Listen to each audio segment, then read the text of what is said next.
Good evening అండి. Good evening అందరికీ. నేను రోమి అండ్ నేను వీడియో చేస్తున్నాం, సాయంత్రం వీడియో. మా వాడు తెగగా వాళ్ళెడుతున్నాడు.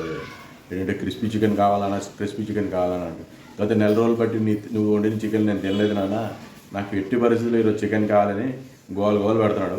సో మనం చికెన్ తీసుకున్నాం, క్రిస్పీ చికెన్ కొద్దిగా వెరైటీ ఫ్లేవర్తో ఎలా చేయాలి ఏంటి అనేది కొద్దిగా చెప్తా. కొద్దిగా కాంప్లికేటెడ్గా ఉంటుంది కానీ బాగుంటుంది. మనం ఈరోజు నాటుకోడి క్రిస్పీ చికెన్ చేసుకుందాం. రోమి అండ్ ఓమి కూడా మన ఊర్లోకి వచ్చేసారు. చాలా రోజులు అయింది మనం వీడియో చేసి. మన వీడియోని కంటిన్యూ చేస్తూ స్టే ట్యూన్. అందరూ చేస్తారండి చికెన్, క్రిస్పీ చికెన్. బట్ నేను నాటుకోడి క్రిస్పీ చికెన్ చేస్తాను. నాటుకోడి క్రిస్పీ చికెన్ చూడండి, ఫ్రెష్గా నాటుకోడి తెచ్చుకున్నా. ఫ్రెష్గా నాటుకోడి. దీన్ని మనం ఎలాగ క్రిస్పీగా చేయాలనేది నేను మీకు వీడియోలో చెప్తాను. మంచి చికెన్ తెచ్చుకున్నా, శుభ్రంగా కడుక్కున్నా. దీనిలో ఉప్పు కారం పెట్టి మనం మ్యాగ్నేట్ చేయాలి. పసుపు వేసుకోవాలి, పసుపు. తర్వాత కారం 2 స్పూన్లు అండ్ ఉప్పు 2 స్పూన్లు వేసుకొని బాగా కలుపుకోవాలి. బాగా కలుపుకొని బాగా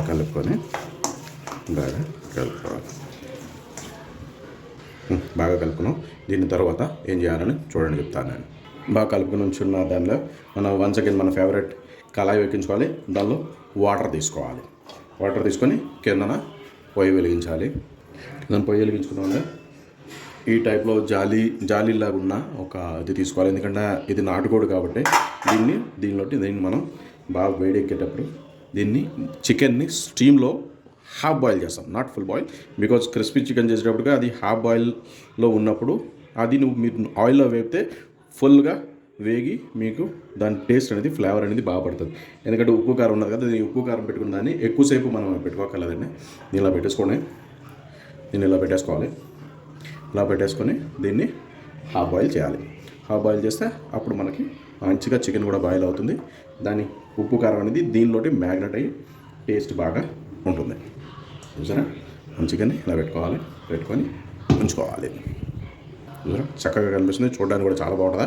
దీని మీద మూత పెట్టుకోవాలి. ఓ 15 to 20 minutes ఆ స్టీమ్ దానికి బాగా పట్టాలి. సో దట్ ఉప్పు కారం కూడా దానికి పట్టి అది హాఫ్ బాయిల్ అయ్యి మీకు ఫ్లేవర్ బాగుంటుంది. ఈ లోపల మనం దానికి సంబంధించిన క్రిస్పీకి సంబంధించిన కొన్ని మసాలాలు, ఇంగ్రీడియంట్స్ అన్నీ ఎలా చేసుకోవాలి ఏంటంటే నేను మీకు చెప్తాను. ఒకటి మనకు కావాల్సిన 2 గుడ్లు. ఇది బ్రెడ్ క్రంచ్ అంటారట, మా మిసెస్ ఇప్పుడే చెప్తుంది. చనా పిండి ఒకటి కావాలి, బియ్యం పిండి ఒకటి కావాలి, ఇంకేమో మనకు కార్న్ పౌడర్ కావాలి. ఇవి కాకుండాను దానిలో మళ్ళీ ఉప్పు కారం తగినంత మనం వేసుకోవాలి. ఇప్పుడు కలుపుకుందాం. నేనైతే అన్ని పౌడర్లు కలిపేసుకుంటా, నాకు ఇప్పుడు అలాగే నచ్చుతుంది. అలాగే అన్ని పౌడర్లు కలిపేసుకుంటే ఈజీగా ఉంటుంది. మనం పని చేసేటప్పుడు కూడాను మనకి ఈజీగా ఉంటుంది. దీనిలో అన్ని పౌడర్లు కలిపేస్తే ఈ పౌడర్ వేస్ట్ అవ్వదండి. ఒకవేళ ఏమైనా మనకి మిగిలిన తర్వాత దీంతోనే కావాలంటే రకరకాల పొడిలు అన్నీ వేసుకోవచ్చు. చూడండి, ఆల్రెడీ క్రిస్పీగా తయారైపోతుంది. అది ఇలా తయారు చేసుకుంటాము. దీనిలో ఉప్పు తగినంత, కారం తగినంత వేసుకోవాలి.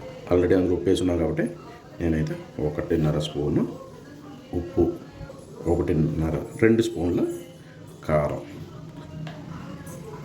కొద్దిగా జీలకర్ర వేసుకొని బాగా కలుపుకొని ఉంచుకోవాలి. కలిపేసుకోవాలండి, శుభ్రంగా కలిపేసుకొని ఉంచుకోవాలి. ఆల్రెడీ అక్కడ చికెన్ ఉడకడానికి వచ్చింది. తర్వాత ఏం చేయాలని చెప్తాను. ఒకసారి చికెన్ ఎలాగుంది ఏంటంటే ఒకసారి మనం చూద్దామండి. చాలా బాగా ఉడికిందండి. చూడండి, ఏం అవ్వలేదు, చికెన్ అలాగే ఉంది, ముక్కలాగే ఉంది. కానీ ఆ స్టీమ్ పట్టి ఆటోమేటిక్గా ఉడికిపోతుంది. మనకు ఉప్పు కారం కూడాను దానికి గట్టిగా పట్టుకొని ఉంటుంది. మరొక 2 నిమిషాలు ఉంచిన తర్వాత వీటిని ఏం చేయాలని నేను చెప్తాను. చూడండి, గుడ్లు తీసుకున్నాం కదా, 2 గుడ్లని జాగ్రత్తగా కొట్టేసుకుందాం. సారీ, కొద్దిగా గట్టిగా కొట్టే దాని నుంచి బ్రేక్ అయింది. Don't mind. ఎస్, 2 గుడ్లని ఇలాగా తీసుకోవాలి. ఈ గుడ్లని మనం ఏం చేయక్కర్లేదండి, దీనిలో ఏమీ ఉప్పు కారాలు ఏమీ వేసుకోము. జస్ట్ దీన్ని ఇలాగే కలిపేసుకొని ఉంచుకోవాలి. సైడ్కి ఉంచుకోవాలి. నెక్స్ట్ మన పౌడర్ రెడీగా ఉంది. ఈ పౌడర్ని ఏం చేయాలని నేను మీకు చెప్తాను. ఆల్రెడీ ఆయిల్ నేను పెట్టాను. ఆయిల్ బాగా మరొకొస్తుంది. నెక్స్ట్ మనం ఏం చేయాలని చేసుకోవాలి. ఆల్రెడీ బాయిల్ చికెన్ ఎలాగ దోశ వేస్తాము. బా మంచిగా ఉడికినానా, చక్కగా ఉన్నా. ఇప్పుడు ఉడికిన దాన్ని ఏం చేయాలనేది నేను మీకు చెప్తాను. ఉడికిన ముక్కలు ఉన్నాయి కదా, ఈ ముక్కల్ని జాగ్రత్తగా మనం దీనిలో కలిపేసుకోవాలి. చక్కగా ఉడికిందనే చాలా బాగా. ఇలా ఉడకేయడం వల్ల ఏంటవుతుందంటే మనకు ముక్క నీటిలో ఉడకదు, స్టీమ్లో ఉడుకుతుంది కాబట్టి మన ముక్క అనేది ముక్కలాగే ఉంటుంది, దానికి ఉన్న టేస్ట్ కూడా పోదు. దీన్ని జాగ్రత్తగా పిండిలో మనం కలిపేసుకోవాలి. అలా పిండి దీన్ని బాగా ఎక్కాలి. ఎక్కితే మీకంది చాలా బాగుంది. ఎక్కేసుకోవాలి. తర్వాత ఇందాక నేను చెప్పాను కదా ఎగ్ని, ఇప్పుడు ఏం చేయాలని నేను మీకు చెప్తాను. పిండి బాగా దులిపేసుకోండి, ఎక్కువ కాకుండాను దులిపేసుకొని తర్వాత ఇలాగ ఇందులో డిప్ చేసుకోవాలి. యాక్చువల్గా వాటర్లో కూడా డిప్ చేస్తారు, కానీ వాటర్లో డిప్ చేస్తే ఆ పైన ఉన్న క్రంచ్ ఏదో ఉంటుంది కదా, అది మరీ హార్డ్గా వచ్చి దాని టేస్ట్ అనేది డిఫరెంట్గా వస్తుంది. ఇలా ముంచుకున్న తర్వాత దాన్ని డైరెక్ట్గా మనం ఆయిల్ వేసేసుకోవాలి. చూసారు కదా, ఆయిల్లో వేసేసుకోవాలి. మళ్ళీ సేమ్ థింగ్ రిపీట్ చేసుకోవాలి. రిపీట్ చేసుకొని దాన్ని ఆయిల్లో వేసేసుకోవాలి.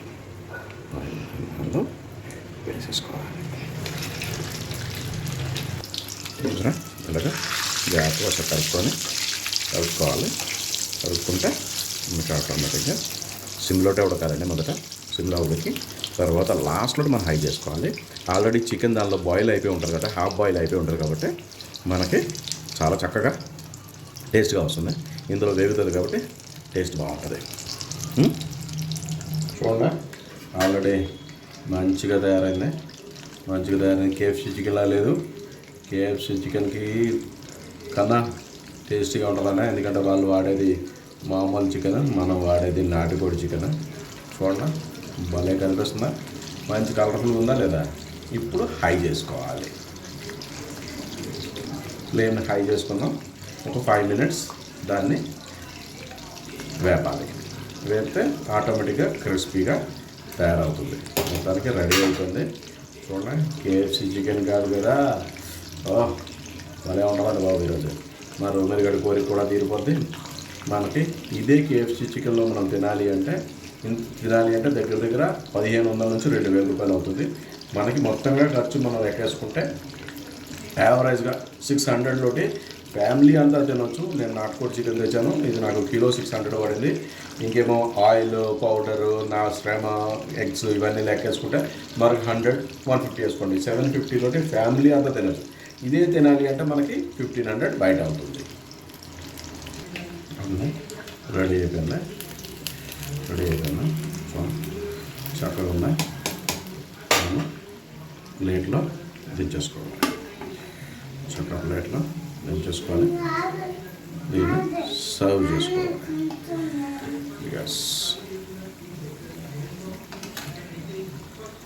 చూడండి, కేఎఫ్సీ చికెన్ లాగా లేదు. దీన్ని కొద్దిగా చల్లారిన తర్వాత పిల్లలకి సర్వ్ చేసేసుకున్నాం. ఈ లోపల సెకండ్ రౌండ్ వేస్తాను. చూడండి ఎంత చక్కగా వచ్చినాయో, మంచి కలర్ఫుల్గా కనిపిస్తుంది. ఎన్ని పీసులు వచ్చినాయో చూడండి. అదే మనం కేఎఫ్సీలోకి వెళ్ళామనుకోండి, ఎన్ని పీసులు తీసుకోవాలి అంటే ఓ పెద్ద టబ్ తీసుకోవాలి. ఇప్పుడు రోమి కూడా రెడీ అయిపోయారు. తినడానికి మనం చూద్దాం. ఇదిగోండి, మా వాళ్ళు ముగ్గురు రెడీ అయిపోయారు తినడానికి. ఇగో ఓమి, ఇదిగో రోమి, ఇగో దివ్య, ముగ్గురు రెడీ అయిపోయారు. ఇక దివ్య వడ్డించు. సర్వ్ చేసుకుంటున్నారండి. ఒత్తిడి అలా తిన్నా పర్లేదు, కొద్ది సాస్ వేసుకున్నా పర్లేదు. సాస్ గురించి ఎత్తాను అంటే మా అమ్మాయి చాలా దారుణంగా బిహేవ్ చేస్తుంది కాబట్టి సాస్ గురించి ఇప్పుడు ఎత్తట్లేదు. ఓమి తింటుంది. రోమి కూడా తింటున్నాడు.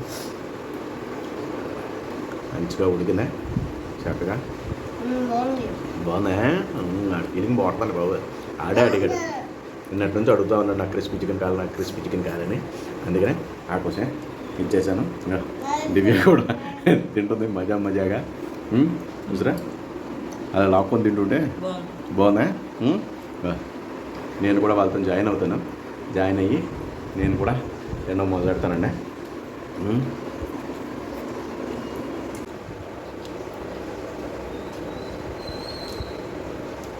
బాబా చాలా బాగా వచ్చిందండి. మెత్తగా ఉడికింది. ఆల్రెడీ హాఫ్ బాయిల్ చేసాం కాబట్టి దాని మసాలా కానీ ఉప్పు కానీ అన్నీ నేను పెట్టినవి నేను చక్కగా దాన్ని పట్టేసి మంచి టేస్ట్గా వచ్చిందండి. చూడండి, మీరు కూడా అలా ఇంట్లో చేసుకుంటే చాలా బాగుంటుంది. మీరు కూడా ఎంజాయ్ చేయవచ్చు. ఒకటి మీరందరూ ఈ వంటకాన్ని మీరంతా ఇంట్లో కూడా ట్రై చేయండి. అందరూ పిల్లలు, Romi, like share and subscribe. Like share subscribe. Divya మీరు అందరూ వీడియోలు చూస్తున్నారు కానీ లైక్లు షేర్లు సబ్స్క్రైబ్ చేయట్లేదు బాబు. అందరూ లైక్ షేర్ అండ్ సబ్స్క్రైబ్ చేయండి. అండ్ ఇంట్లో చేసుకున్న KFC చికెన్ని తింటూ ఎంజాయ్ చేయండి. Thank you. Bye. Good night.